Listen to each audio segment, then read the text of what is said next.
Hello friends, welcome to our channel इतिहास हमारी नजर से।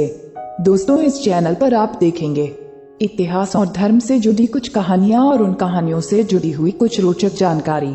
आज हम अपने दर्शकों को रामायण में वर्णित चूड़ामणि की कहानी बता रहे हैं। इस कहानी में आप जानेंगे कि एक कहां से आई चूड़ामणि, 2 किसने दी सीता जी को चूड़ामणि, 3 क्यों दिया लंका में हनुमान जी को सीता जी ने चूड़ामणि, 4 कैसे हुआ वैष्णो माता का जन्म, 4 मातु मोहि दीजे कछु चीन्हा जैसे रघुनायक मोहि दीन्हा, 4 चूड़ामणि उतारी तब दयाऊ हर्ष समेत पवन सुतलयाऊ चूड़ामणि।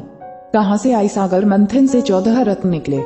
उसी समय सागर से 2 देवियों का जन्म हुआ, ऋणिक रत्नाकर नंदिनी, 2 महालक्ष्मी रत्नाकर नंदिनी ने अपना नाम मन श्री हरि विष्णु जी को देखते ही समर्पित कर दिया।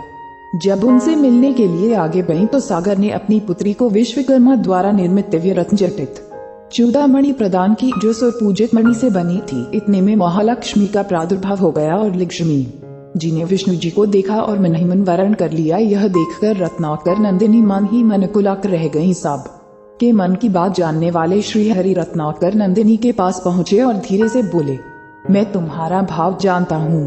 पृथ्वी को भार निवृत्त करने के लिए जब मैं अवतार ग्रहण करूंगा, तब तुम मेरी संहारिणी शक्ति के रूप में धरती पे अवतार लोगी। संपूर्ण रूप से तुम्हें कलयुग में श्री कल के रूप में अंगीकार करूंगा। अभी सतयुग है, तुम त्रेता द्वापर में त्रिकूट शिखा पर वैष्णवी नाम से अपने अर्चकों की मनोकामना की पूर्ति करती हुई तपस्या करो। तपस्या के लिए विदा होते हुए रत्नाकर नंदिनी ने अपने केशपास से चूड़ामणि निकालकर निशानी के तौर पर श्री विष्णु जी को दे दिया। वहीं पर साथ में इंद्रदेव खड़े थे। इंद्र चूड़ामणि पाने के लिए लालायित हो गए। विष्णु जी ने वो चूड़ामणि इंद्रदेव को दे दिया।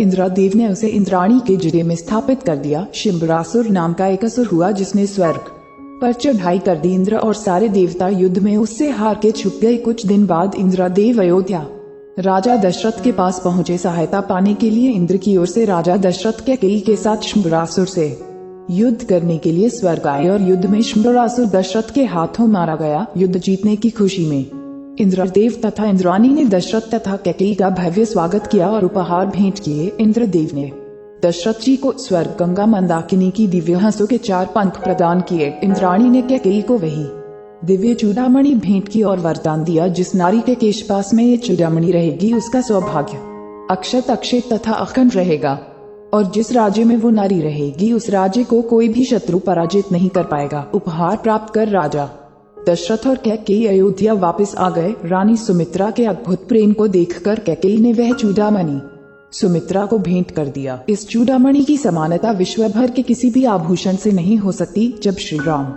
जी का व्याह माता सीता के साथ संपन्न हुआ, सीता जी को व्याह कर श्री राम जी अयोध्या धाम आए। सारे रीति रिवाज संपन्न हुए। तीनों माताओं ने मुँह दिखाई की प्रथा निभाई। सर्वप्रथम रानी सुमित्रा ने मुँह दिखाई में सीता जी को वही चूड़ामणि प्रदान कर दी। कैकेयी ने सीता जी को मुँह दिखाई में कनक भवन प्रदान किया। अंत में कौशल्या जी ने सीता जी को मुँह दिखाई में प्रभु श्री राम जी का हाथ सीता जी के हाथ में सौंप दिया। संसार में इससे बड़ी मुँह दिखाई और क्या होगी। जनक जी ने सीता जी का हाथ राम को सौंपा और कौशल्या जी ने राम का हाथ सीता जी को सौंप दिया। राम की महिमा राम ही जाने। हम जैसे तुच्छ दीनहीन अज्ञानी व्यक्ति कौशल्या की सीता राम के प्रति ममता का बखान नहीं कर सकते। सीता हरण के पश्चात माता का पता लगाने के लिए जब हनुमान जी लंका पहुंचते हैं, हनुमान जी की भेंट अशोक वाटिका में सीता जी से होती है। हनुमान जी ने प्रभु की दी हुई मुद्रिका सीता माता को देते हैं और कहते हैं, मातु मोहि दीजे कछु चिन्हा जैसे रघुनायक मोहि दीन्हा। चूड़ामणि उतारी तब दयाऊ हर्ष समेत पवन सुतलयाऊ। सीता जी ने वही चूड़ामणि उतार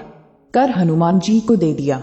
यह सोचकर यदि मेरे साथ ये चूड़ामणि रहेगी तो रावण का विनाश होना संभव नहीं है। हनुमान जी लंका से वापस आकर वो चूड़ामणि भगवान श्री राम को देकर माताजी के वियोग का हाल बताया। हम उम्मीद करते हैं कि आपको इस चैनल के माध्यम से रोचक जानकारियां दे सके।